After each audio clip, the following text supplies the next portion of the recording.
This is John, G4ABQ, live from Bedfordshire, the UK, just doing a live stream using SDRconnect and an RSP1B. I think in the comments I put DX, it's actually a 1B. The bands are very busy. Bit of a contest on, I think.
Okay, let's see if we can move so we can see the chat window.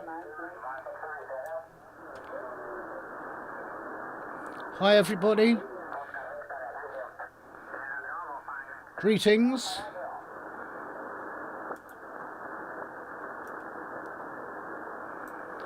Hello to David and also Newman, Alexei, Mark. Yeah, happy Saturday everybody from the UK.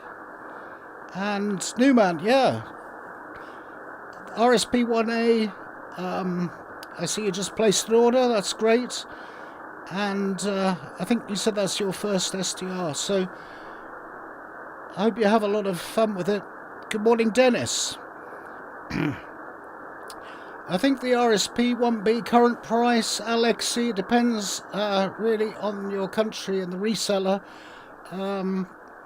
but the recommended price is around $132, I think, before tax. But obviously taxes vary, shipping and that kind of thing.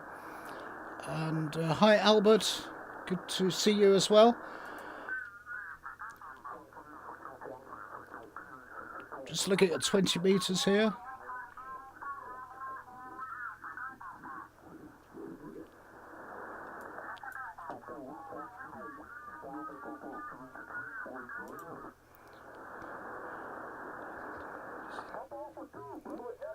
Hi Tim B, scrolling the bands, but too early.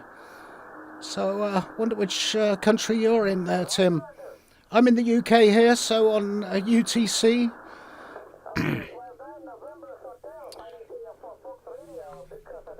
Scotland are playing France in the rugby match. That's the big excitement in the UK. Oh, okay.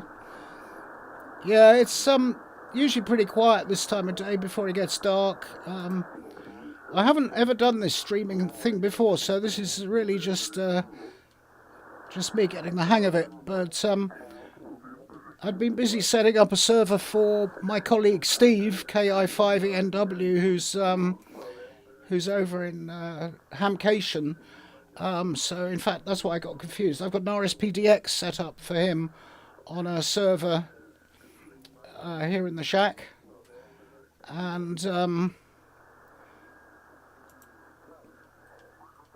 I've got a fairly good high bandwidth connection. So I thought I'd just try see how good this streaming is. It's quite kind of hard to talk, think, and tune at the same time, but the conditions are very good. I heard some South Americans on 15 just now, coming in very well. Yeah. PACC contest. Yeah. Oh, you don't like the colours? Yeah. I think in the future there'll be some more options. So I think it is a bit on the dark side. People have commented. Tim B. Handbands. 40 meters. Well, let's have a go. We'll just go over to 40. What was that? 7. Yeah, gosh, that does look busy.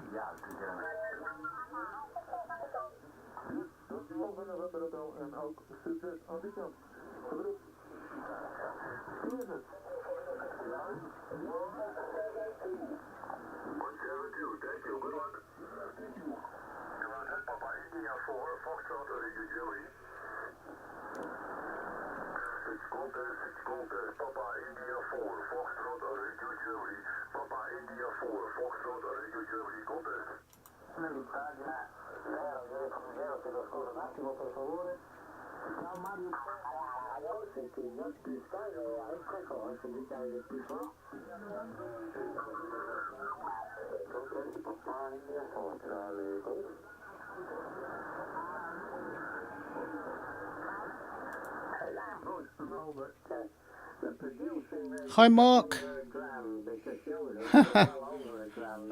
Yeah, I guess that's true. Dark colours go well listening at night in a dark room.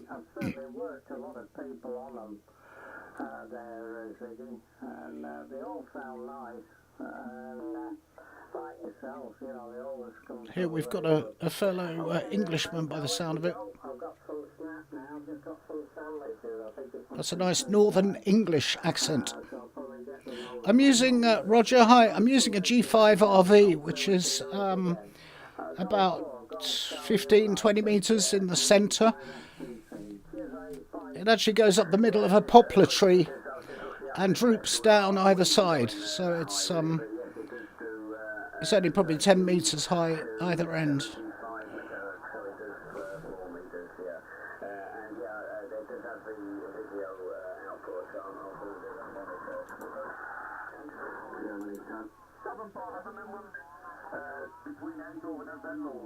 Could you give me your number, please?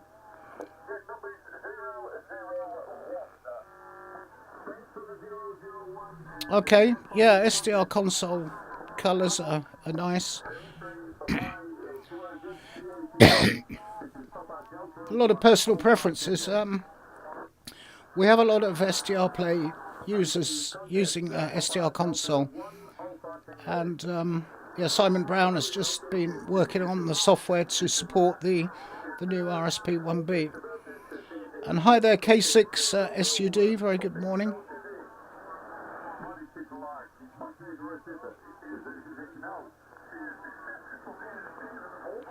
As I say, this is really just a test of the streaming software. I don't know if anyone could comment if the audio is too loud or too quiet, or...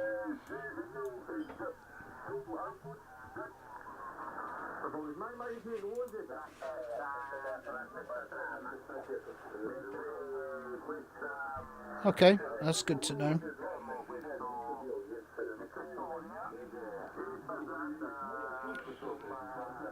Yeah, so SDRconnect, we're continuing to develop it. I know people would like more features sooner, but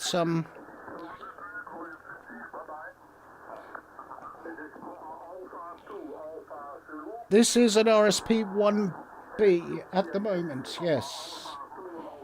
Yeah. Even though I think in the comment I put DX, it's actually I got confused. My RSPDX is connected to the server at the moment, but this is an RSP1B.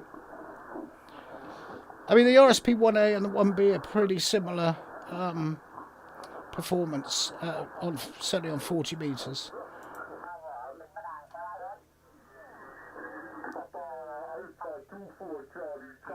Okay, Samir.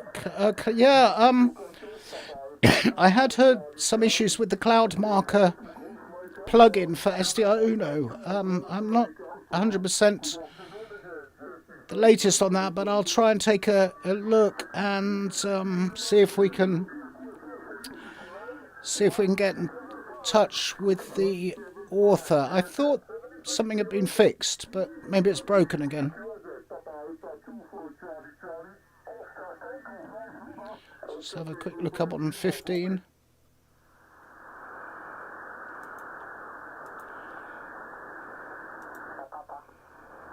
This is 15 meters.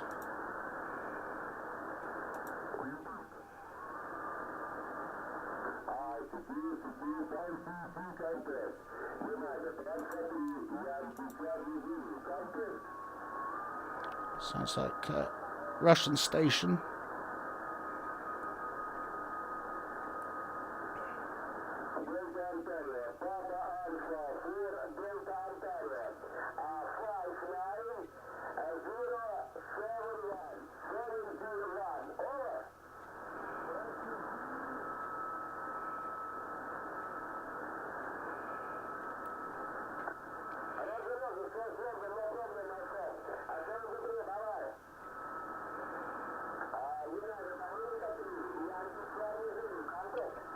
Yeah, that's a Russian guy.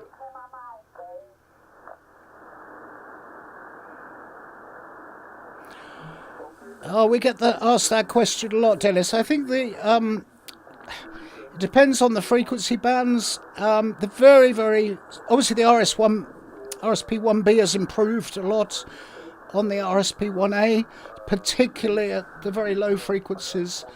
Also, 80 meters, it's the noise performance is better, but the DX is probably better at some of the signal handling. So it's really hard under real conditions to see a lot of difference.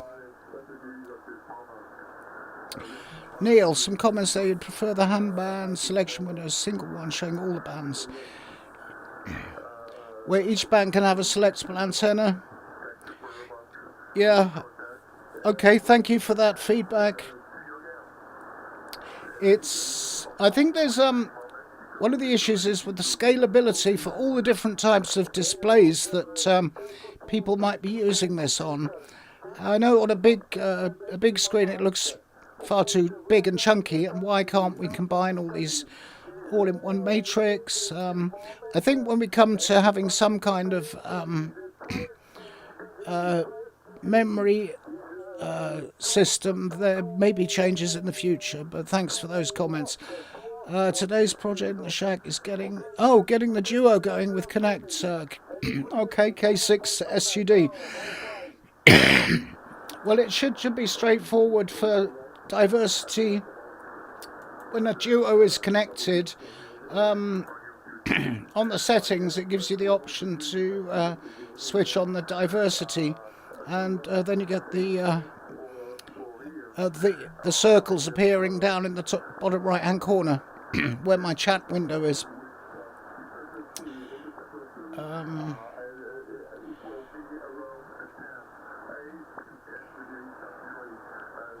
Well, I didn't really expect people to suddenly show up. Like I say, I was just doing a test, and it's great to see everybody there.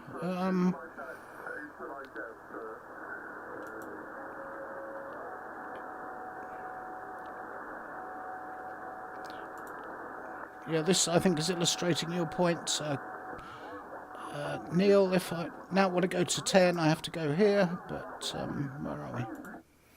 Yeah, 10 meters was pretty active earlier.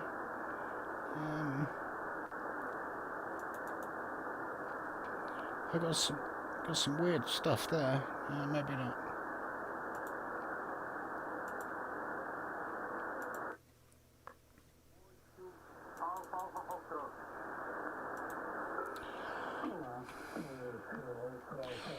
SDRconnect is not recognising your Pi 4 with an RTL v3. I guess SDRconnect really needs an RSP. Okay.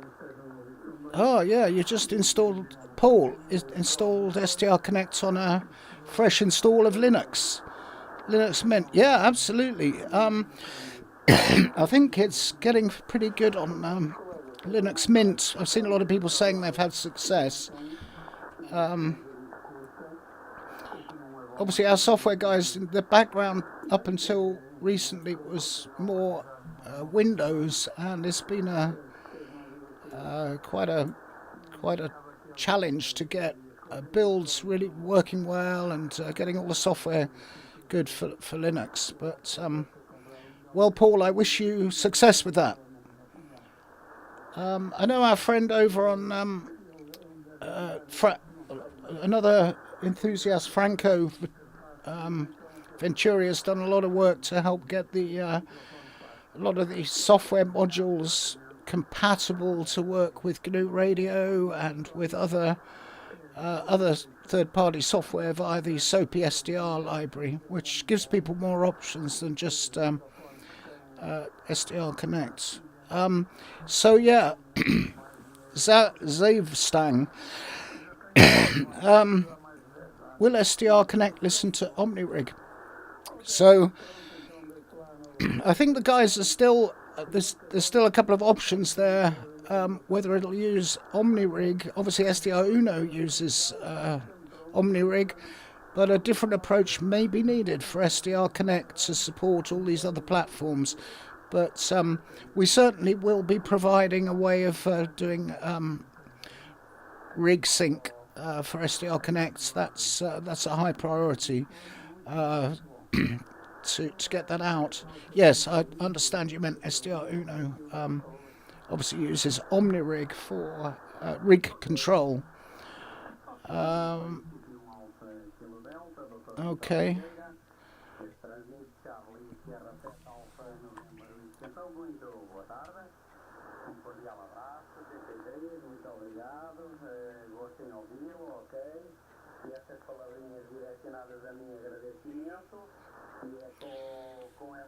Yeah, so I haven't heard too much about how Hamcation is going for those folks over in the States, but my colleague Steve said he thought it was a bit quiet yesterday.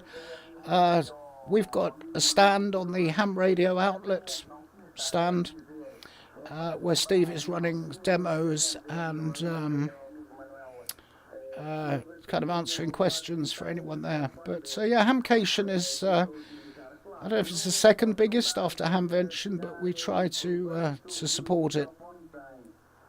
Over here in Europe, we have, last year for the first time ever, we didn't have a big show in the UK. It was cancelled due to some admin problems. But we've got Friedrichshafen, which is ham radio in Germany, coming up in May, and we plan to be there supporting our resellers in Germany, hosted usually by Funk24, and that's good fun. That's a nice part of Europe, southern Germany.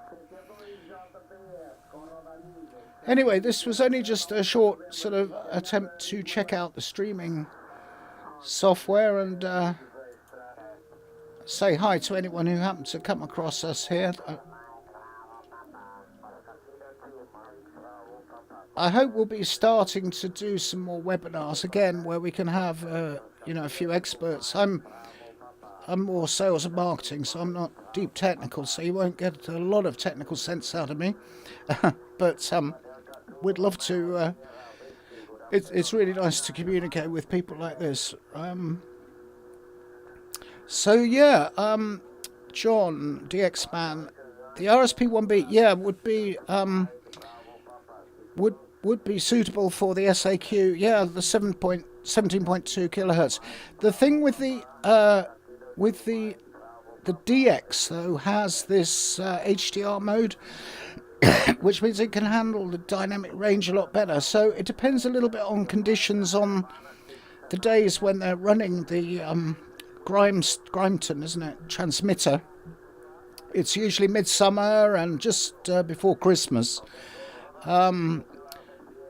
If the band's fairly quiet, then I think you'd find the 1B would be very good. The noise level would be great. It's just the DX probably might have the edge on dynamic range if there was a lot of strong signals either side, potentially. But I've certainly heard it on an RSP1A in the past, so it's that's here in the UK, so it depends where you are, of course, but it's usually quite a good signal into the UK. And might be good. Neil again, might be good to match that sort of interface. Oh, sorry, I missed that. Yeah, the Open Web RX. Yes, we've been looking and talking about potential for the server aspect to provide some additional service. It's certainly, yeah, I think that, and if you think about the way the Kiwi works, then there's some stuff that potentially we could do in the future. At the moment, yeah, you kind of have to manage it yourself if you want other people to access your radio. And hi Dennis, hi to California. Yeah, well, maybe we'll do this again. It's nice, the responses I'm getting, and so Dennis is saying loves the RSP Duo. If I could show other ham radio applications such as multi-receiver, SO2R, multiple, yeah. There's a lot more I'm sure we could do.